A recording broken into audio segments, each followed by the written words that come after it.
પતિ પોતાનો પીયુ વિદેશ કમાવા જાતો ત્યારે મુંબઈ પણ વિદેશ કહેવાતું. એમાં દોડતી હોય બાઈ જ્યાં સુધી ધૂળની ડમરીઓ દેખાય. હવે તો ફ્લેટમાં ચોથે માળથી ત્રીજે નીચે ગ્રાઉન્ડ ફ્લોર નથી ઉતરતા. બોલો સીધા દરવાજા ચલો બાય. અને ગાડીમાં બેઠા ભેગો વિડીયો કોલ. જાવ ક્યાં તમે? જો પેલા તો સાહેબ બસની ધૂળની ડમરીઓ દેખાતી ત્યાં સુધી દોડતી વાહે. जाते हो परदेस पिया जाते ही खत लिखना जाते हो परदेस जाते ही खत लिखना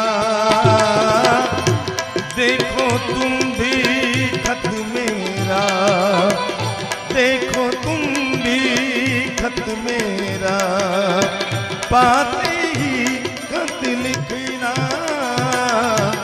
जाते हो परदेस पिया जाते ही